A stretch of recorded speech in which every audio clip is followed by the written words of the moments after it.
Fala pessoal, eu sou o Rodrigo Eng e esse é mais um episódio do podcast do Layup, informação de bandeja sobre a NBA. Hoje é dia 21 de fevereiro de 2019, uma quinta-feira, e eu tô gravando o episódio número 158 do podcast do Layup, que durante mais de um ano foi realizado em parceria com a Rádio Sport Clube.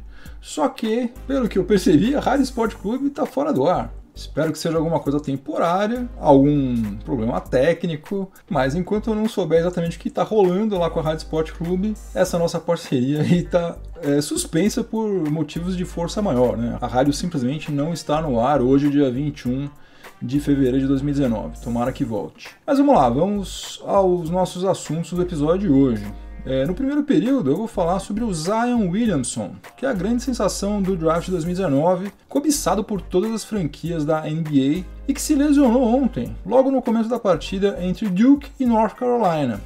Ele foi fazer um giro absolutamente normal na cabeça do garrafão e o tênis dele, da marca Nike, simplesmente se abriu. E com isso, o Zion acabou torcendo o joelho esquerdo, saiu de quadra e não voltou mais. Sem ele, Duke acabou sendo derrotado em casa por 88-72. O ex-presidente Barack Obama e o cineasta Spike Lee, que é torcedor alucinado do New York Knicks e está entusiasmadíssimo com a perspectiva de ter Zion Williamson no Knicks no ano que vem, né, na temporada que vem, estavam presentes assistindo o jogo, o que dá uma boa medida do tamanho do hype que está sendo gerado, né, merecidamente, em torno do Zion Williamson. Por uma coincidência gigante, horas antes eu tinha publicado uma matéria lá no layup.com.br, que não está fora do ar, justamente sobre o Zion Williamson, na qual eu explico rapidamente os motivos pelos quais ele já pode ser considerado o número 1 do draft 2019. A única dúvida que existe é saber qual franquia vai ter o privilégio de draftá-lo. E graças a Deus, essa contusão aí não teve o potencial de alterar isso. Aparentemente não foi nada grave, até porque o rapaz é um touro, né? Mas esse episódio teve pelo menos 3 desdobramentos relevantes, eu vou falar sobre eles agora. Em primeiro lugar, ressurgiu aquela discussão sobre a hipocrisia que existe no basquete universitário, né? Porque o jogador pode gerar milhões de dólares de receita para as universidades, mas ele não pode receber nada além do que uma bolsa de estudos. Então, um rapaz como esse, aí, extremamente promissor, que já poderia estar faturando alto com salários e contratos de patrocínio, em um segundo, dependendo da gravidade da lesão, pode ver a sua autonomia financeira ir para o ralo. E os valores do ingresso para esse jogo aí, entre Duke e North Carolina estavam se aproximando do que foi pago recentemente por quem foi assistir o Super Bowl, simplesmente isso. Só que nenhum dos jogadores universitários recebe um centavo sequer de toda essa bolada. Outra coisa que aconteceu foi que vários jogadores da NBA, em atividade, alguns aposentados já, se manifestaram em solidariedade ao Zion Williamson e defenderam a tese de que ele deveria simplesmente encerrar sua carreira no basquete universitário e só pensar de agora em diante no draft de 2019. Um deles foi o Isaiah Thomas, né, armador do Denver Nuggets, que sentiu na pele o estrago que uma contusão pode fazer na carreira de um jogador, né? Ele está com 30 anos de idade e por causa daquela contusão no quadril, até hoje, ele só recebeu, entre 1 milhão de aspas, né, gente, por favor, ele só recebeu 30 milhões de dólares em salários em 8 anos de NBA. Quase a metade do que o nosso glorioso Timofey Mozgov recebeu exatamente no mesmo período. Então, já tem gente apostando que da próxima vez que o Zion Williamson entrar em quadra, vai ser com uma camisa de uma das 30 franquias da NBA. Outra consequência dessa lesão foi a revelação feita pelo jornalista Darren Rovell, da ESPN norte-americana, que o Zion Williamson tem um seguro que vai lhe pagar 8 milhões de dólares se ele não for um dos 16 primeiros calouros selecionados no draft de 2019.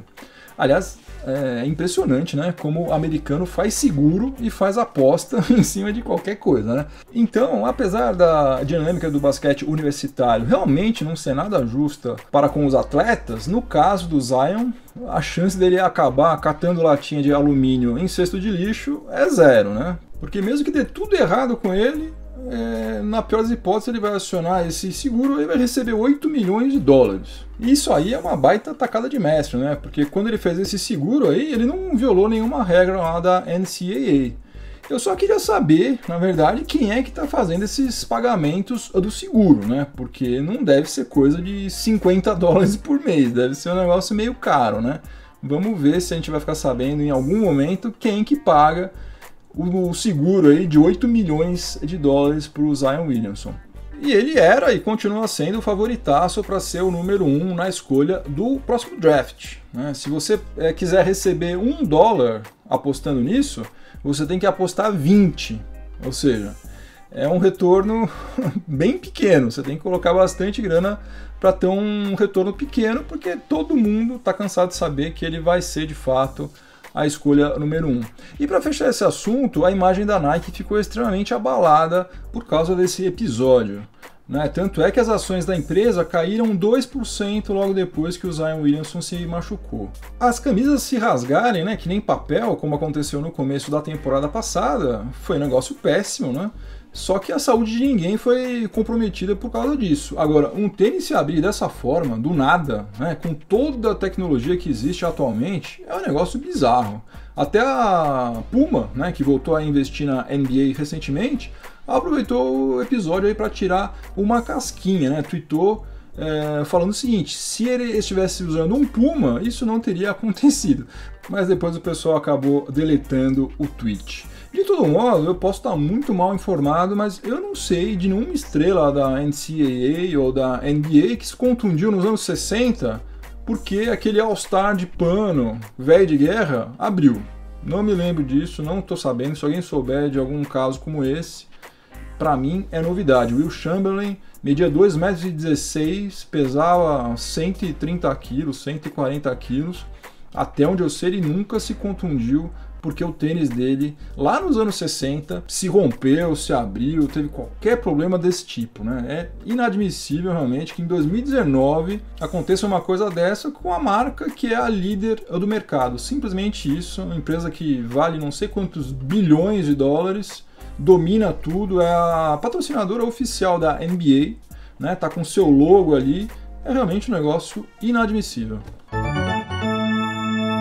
No segundo período do podcast do Layup, eu vou falar sobre o caso do árbitro Tim Donaghy. Quem está na faixa aí dos seus 25, 30 anos de idade, já acompanhava NBA há mais tempo, certamente se lembra do caso do Tim Donaghy, mas pode ser que muita gente não saiba o que esse camarada fez. Em 2007, a NBA foi abalada com a notícia de que um árbitro, exatamente o Tim Donaghy, apostava nos resultados de partidas nas quais ele trabalhava. Ele fazia parte do corpo de árbitros da liga já há 13 anos e tinha atuado em 772 partidas da fase regular e em 20 partidas dos playoffs, quando a casa dele caiu depois de uma investigação do FBI que acabou levando tanto ele, Tim Donaghy, quanto mais 2 comparsas para a prisão. E agora, uma extensa matéria de autoria do jornalista Scott Eden, da ESPN norte-americana, revelou que, ao contrário do que foi noticiado lá em 2007, tanto pela NBA quanto pelo FBI,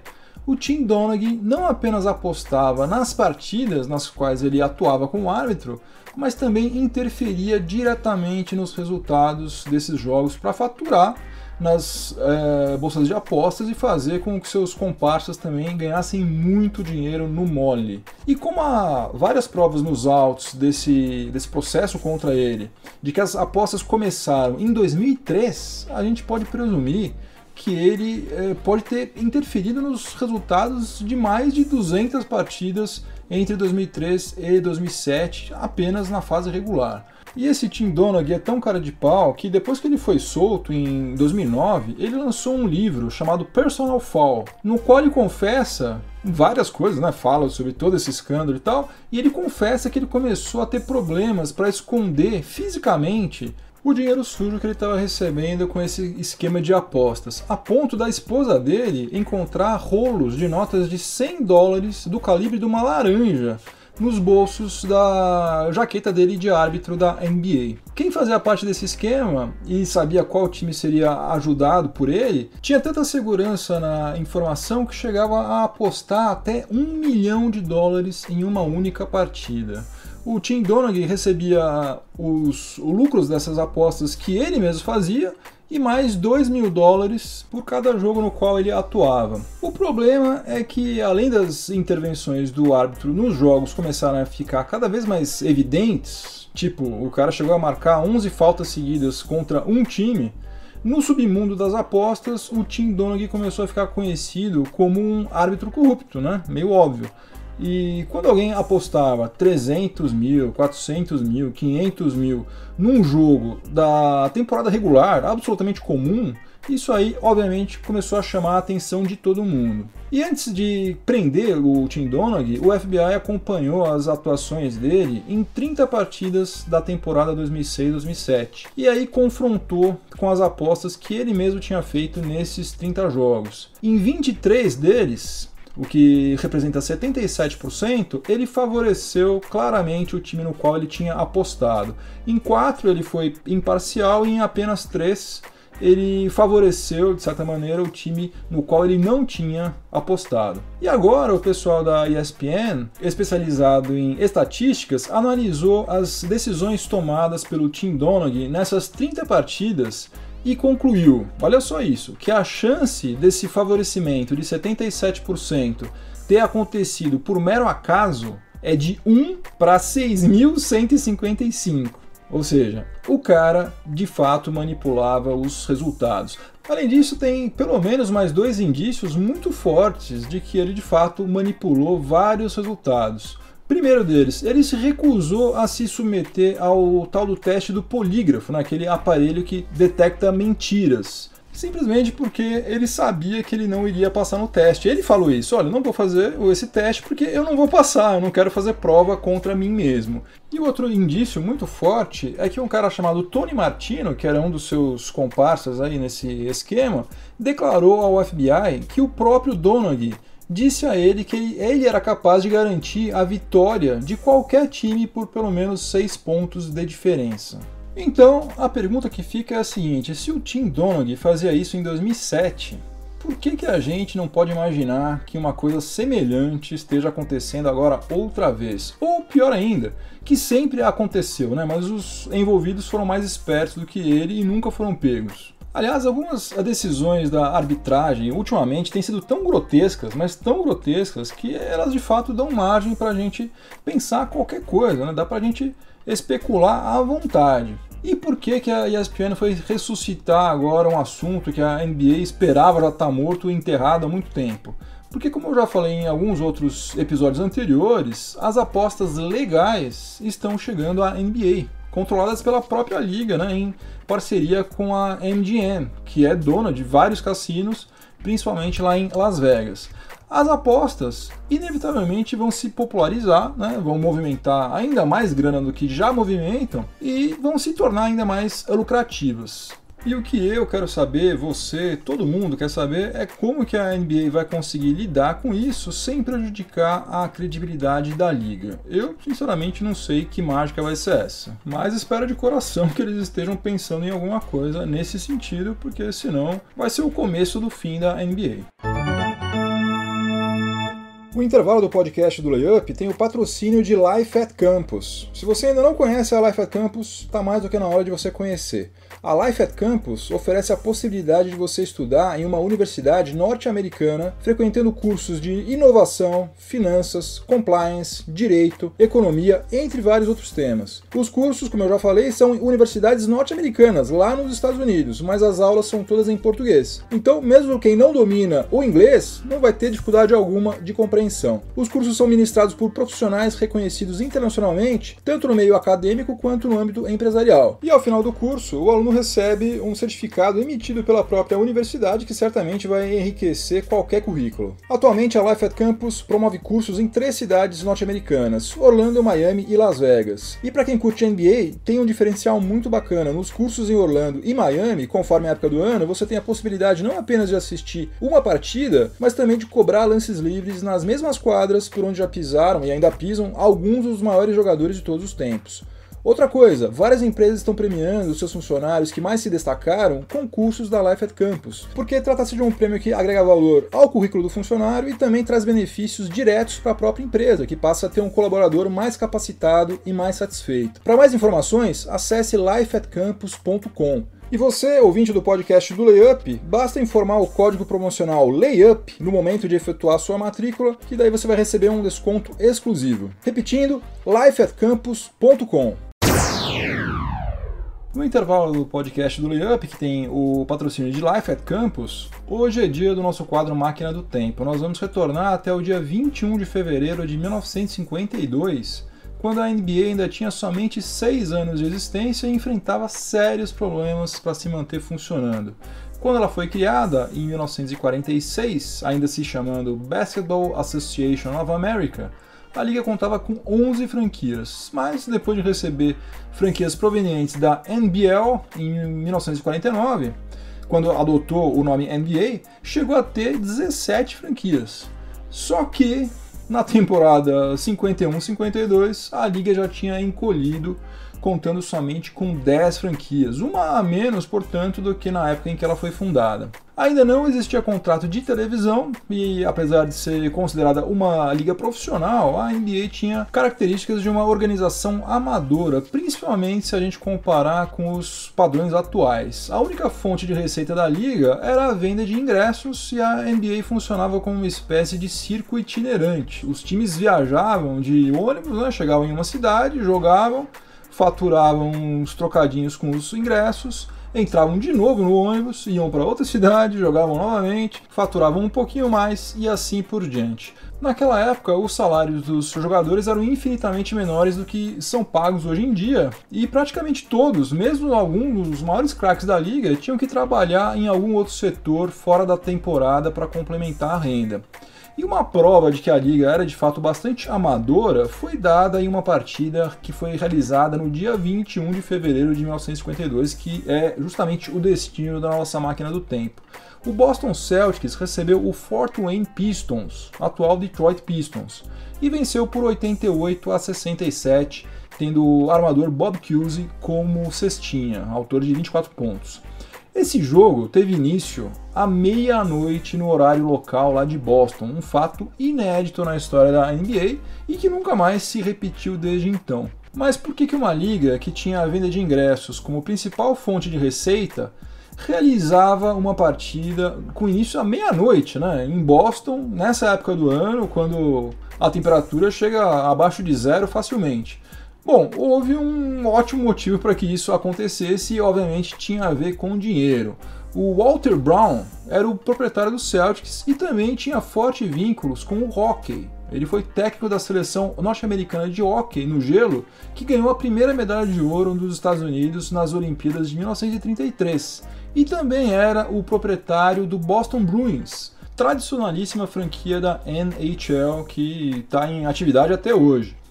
E além disso tudo, ele também organizava um show itinerante de patinação no gelo chamado Ice Capades, um tipo de Holiday on Ice. E o que fez o Walter Brown? Ele agendou uma exibição do tal do Ice Capades na Boston Arena, que foi a casa dos Celtics entre 46 e 55, no mesmo dia em que a franquia deveria enfrentar o Fort Wayne Pistons.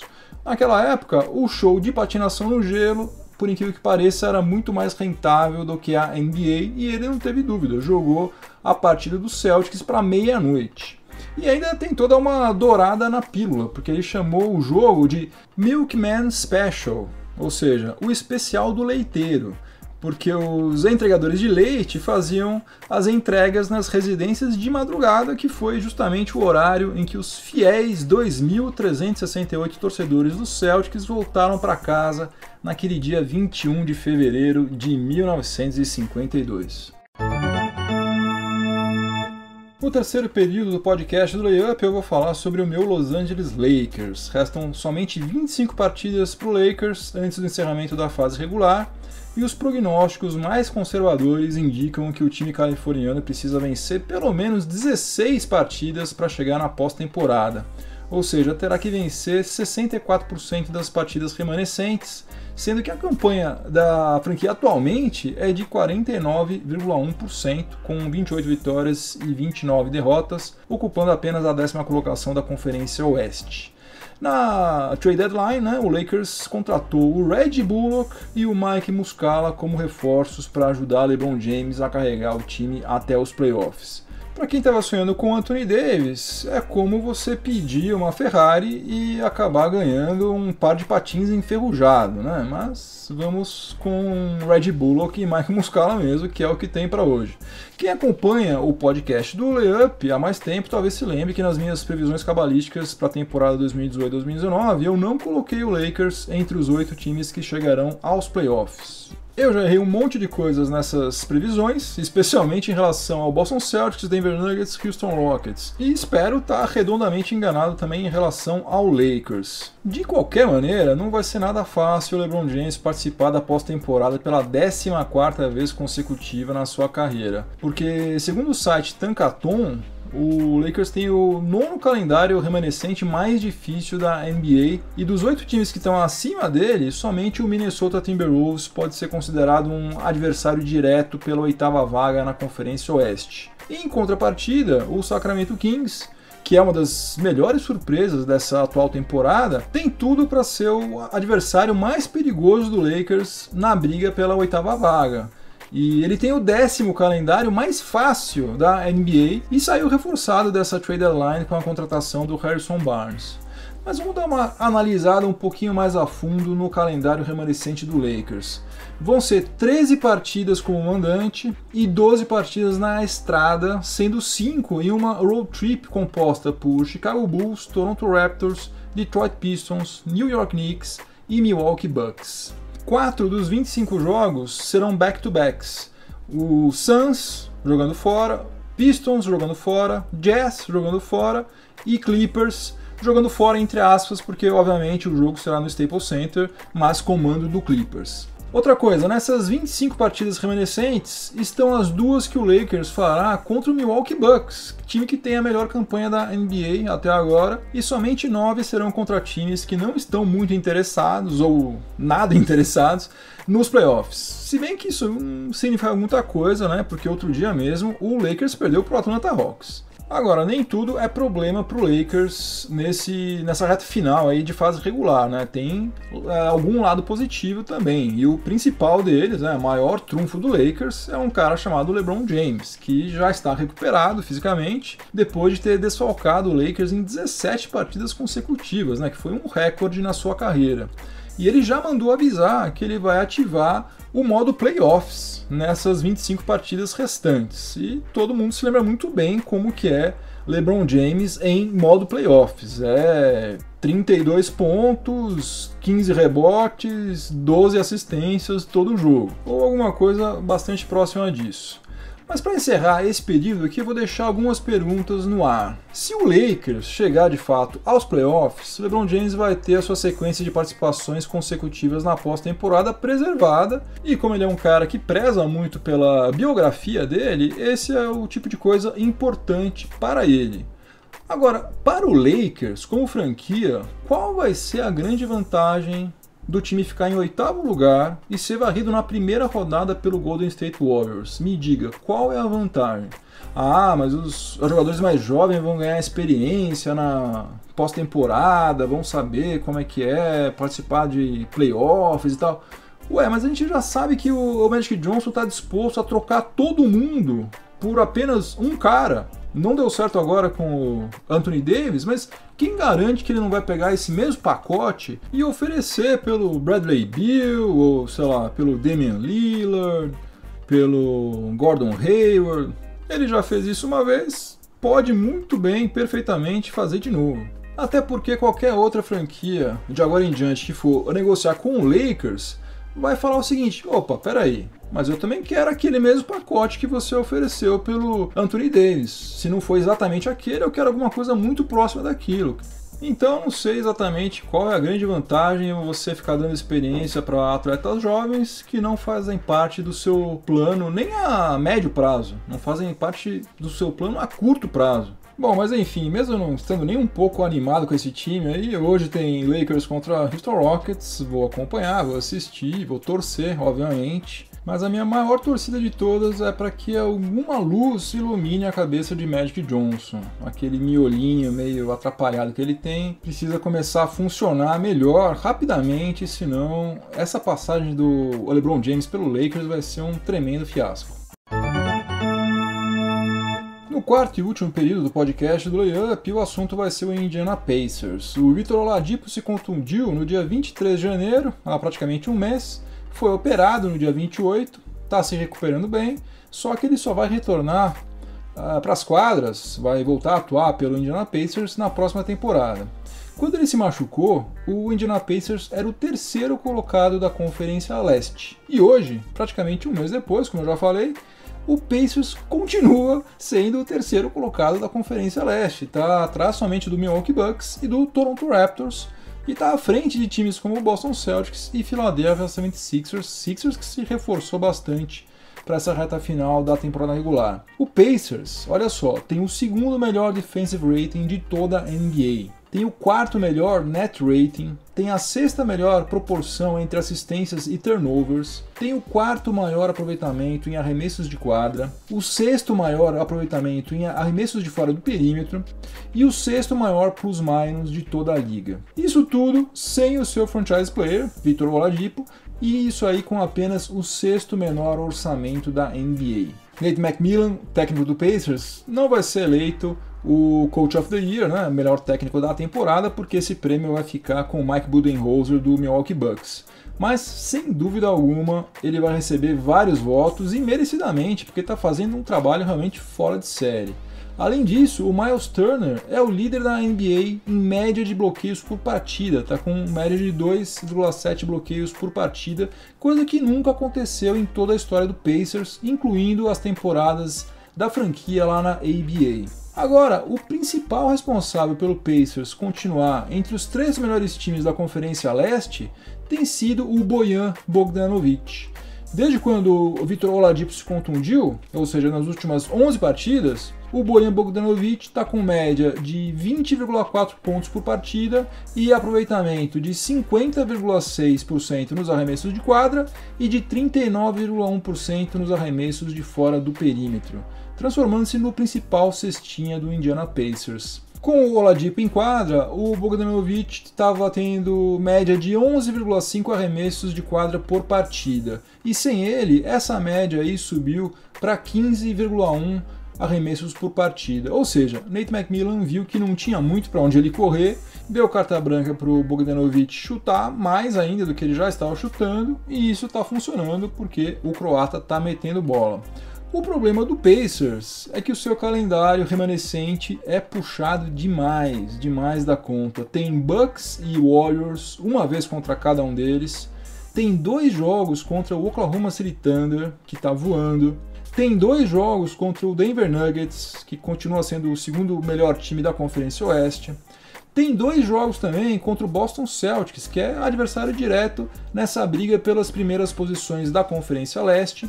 E tem também um jogo contra o Philadelphia 76ers, que está nesse mesmo páreo. O Sixers está correndo atrás, está tentando ficar pelo menos entre os 4 primeiros colocados do leste para ter a vantagem de ter o mando de quadra na primeira rodada dos playoffs. Eu acho que no final das contas o Pacers vai acabar caindo pelo menos uma posição, mas eu boto fé que se mantém com o mando de quadra na primeira rodada.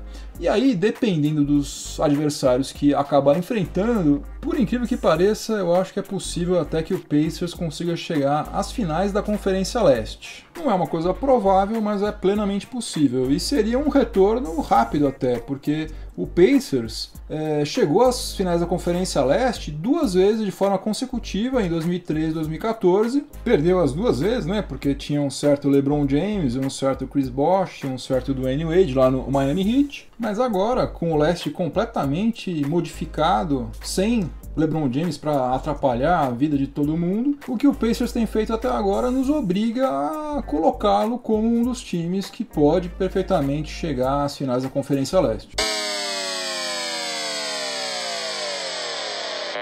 Fim de jogo, acabou mais um episódio do podcast do Layup, espero que vocês tenham gostado, obrigado pela companhia, vou deixar minha trilha sonora para o final de semana, que dessa vez vai ser uma música dos Beatles, a música Baby You Are a Rich Man, que foi lançada em 1967, no mesmo single que tinha All You Need Is Love no lado A. E essa música, Baby You Are a Rich Man, tem várias curiosidades. A letra dela foi escrita por Lennon e McCartney, né, como a grande maioria das músicas dos Beatles, mas não em conjunto. Cada um escreveu uma parte e daí eles simplesmente reuniram os versos, algo que também aconteceu em A Day in the Life, que foi lançada um pouco antes. 2 membros dos Rolling Stones participaram da gravação de Baby You're a Rich Man. O Brian Jones tocou oboé e o Mick Jagger participou do backing vocal. Originalmente, a música era para se chamar One of the Beautiful People, que é um dos versos que foi escrito pelo John Lennon. Beautiful People era a forma como os hippies californianos se dirigiam uns aos outros quando o movimento começou a ganhar força na metade dos anos 60. Só que depois essa mesma expressão foi meio que gourmetizada lá no Reino Unido, né? Passou a ser associada com o pessoal mais de vanguarda, o pessoal mais descolado, ligado em moda, o que ironicamente é exatamente o extremo oposto da filosofia hippie. Que mais? Assim, no refrão tem um verso que diz o seguinte: Baby, you are a rich man too. Mas existe a lenda de que os Beatles cantavam Baby, you are a rich fag Jew, o que seria uma brincadeira com o empresário da banda, o Brian Epstein, que era homossexual e era judeu também. Aliás, Brian Epstein foi um dos grandes responsáveis pelo absurdo sucesso dos Beatles e principalmente por ter conseguido administrar os egos do John e do Paul, né? Ele morreu de overdose praticamente um mês depois de Baby You Are a Rich Man ter sido lançada. E os Beatles começaram a terminar, na verdade, no dia em que o Brian Epstein morreu. E para fechar, segundo o George Harrison, a mensagem dessa música é que todo mundo é igualmente rico, independentemente das suas posses materiais. Olha, de todos os Beatles, o George Harrison é o meu preferido, mas como diria aquela personagem Tati Piriguete do extinto Comédia MTV, é fácil dizer isso quando você é rico pra caramba, né? Tem dinheiro saindo por tudo quanto é lado, aí é moleza. Bom, eu sou o Rodrigo Eng e você escutou o podcast do Layup, informação de bandeja sobre a NBA. Se você estiver ouvindo em alguma plataforma de podcast, algum agregador de podcast, o pessoal também gosta de falar agregador de podcast, eu acho plataforma melhor, mas tanto faz, não importa. Aonde quer que você esteja ouvindo, siga o podcast do Layup, curta, assine, recomende, faça tudo de bom que você puder fazer para me ajudar a manter este projeto no ar. Um ótimo final de semana para todo mundo, muito juízo, voltem todos inteiros e inteiras para casa, semana que vem tem mais. Um abração, tchau, tchau.